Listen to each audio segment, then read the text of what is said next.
En este momento presentaremos el video geográfico titulado Dinosaurios gigantes, atmósferas hiperdensas. Hay 118 elementos químicos en la naturaleza. Si no contamos el hidrógeno y el helio, que son el 98% del total en el universo, los dos elementos más abundantes son el oxígeno y el carbono. El oxígeno es el tercer elemento químico en abundancia, constituyendo casi el 1% de toda la materia del universo. Y el cuarto elemento en abundancia es el carbono.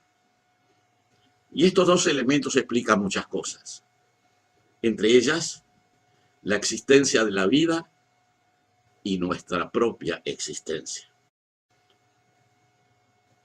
Al mismo tiempo, deseo hacer notar que por esa razón no es extraño que las atmósferas de Venus y Marte estén constituidas por 95% de dióxido de carbono, que es un compuesto de oxígeno y carbono, o sea, moléculas que contienen 2 átomos de oxígeno y 1 de carbono. Dicho esto, llama la atención que en la Tierra, que es un planeta de la misma familia de Venus y Marte, y que debería tener una proporción parecida de estas moléculas, la cantidad de dióxido de carbono sea apenas de 0,04%, o sea, 2.375 veces menos que nuestros vecinos planetarios. Otra diferencia difícil de explicar, tanto en Venus como en Marte, es la proporción de nitrógeno, que es de 3% en Marte, de 3,5% en Venus, y sin embargo en la Tierra es mucho mayor, 78%, o sea, por lo menos 25 veces mayor.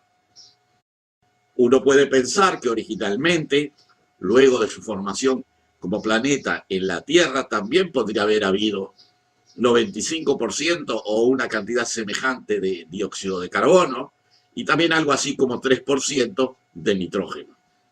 Algo pasó en la Tierra que cambió esos porcentajes.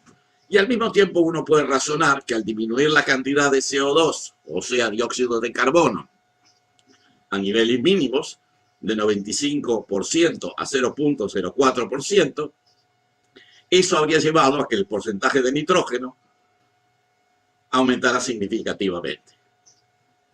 Hay que señalar que si bien el CO2 disminuye considerablemente, el porcentaje de oxígeno molecular, que es una molécula de oxígeno incluyendo 2 átomos de oxígeno, que era prácticamente nulo al principio, como sucede actualmente en Marte y en Venus, ha subido en la actualidad a 21%. También debemos considerar que una parte del nitrógeno puede inmovilizarse en ciertos compuestos depositados en las rocas sedimentarias, incorporado en la materia orgánica. Esto nos crea una interrogante. ¿Dónde está el carbono del dióxido de carbono que desapareció? Bueno, la respuesta parece lógica. El carbono que falta está enterrado en las calizas y dolomitas, que también son formas oxidadas del carbono y que cuando se formó la Tierra no existían.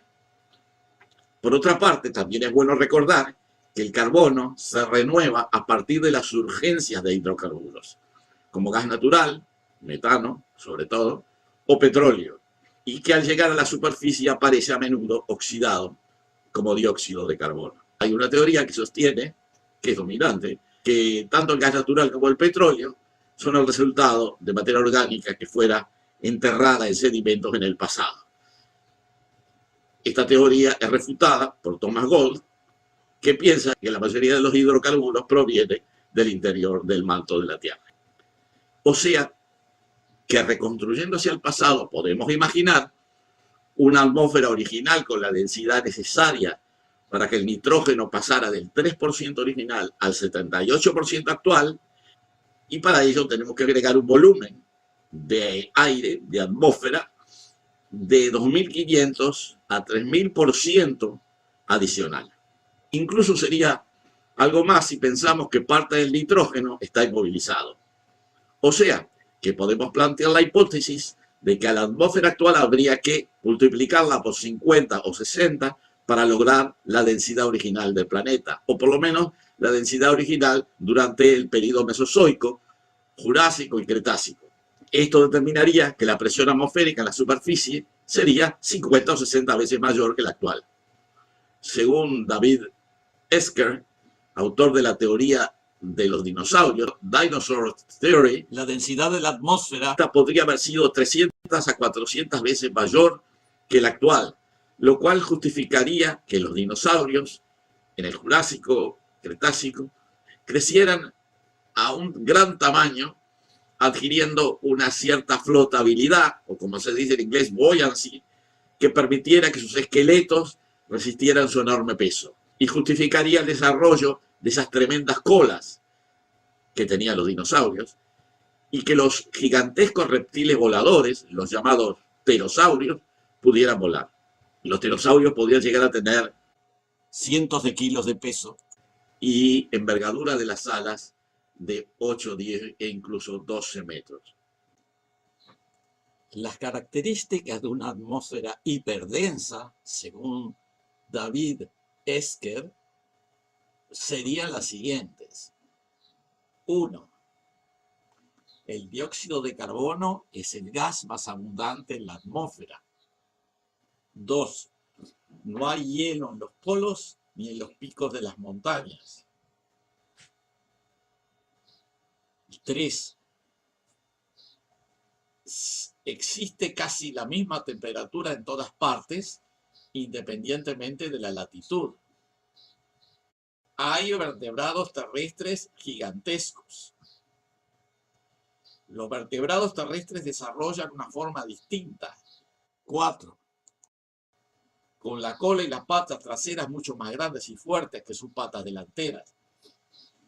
5. La razón por la que los dinosaurios tenían estas características es porque aumentaron su probabilidad de sobrevivir al permitirles moverse más rápido a través de una atmósfera extremadamente densa.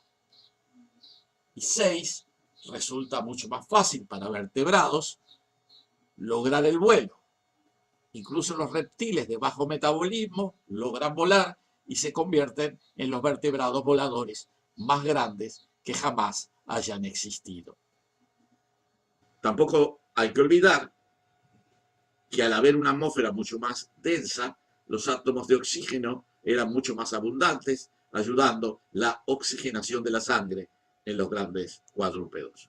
Coadyuvando con lo anterior, sabemos que durante el Mesozoico, incluyendo el Jurásico y Cretácico, entre 220 y 65 millones de años, los climas en la Tierra eran cálidos y húmedos, sin glaciaciones, y con regiones climáticas relativamente homogéneas en diferentes latitudes. Las reflexiones que nos merece estas comprobaciones o estos datos.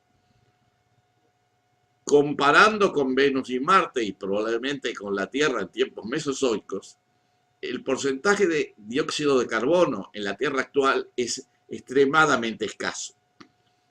A pesar de ser muy escaso, el dióxido de carbono es el principal nutriente de las plantas que de todas maneras pueden realizar su función fotosintética de la que dependen todos los organismos vivos.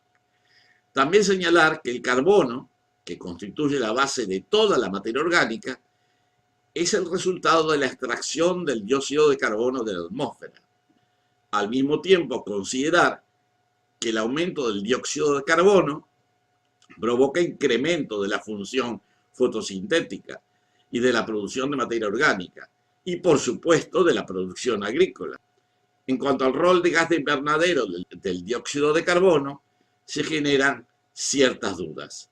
O sea que, desde mi punto de vista, el alarmismo catastrofista con relación al incremento del dióxido de carbono que se proclama en estos momentos en los medios no parece tener razón de ser. Es por lo menos una exageración.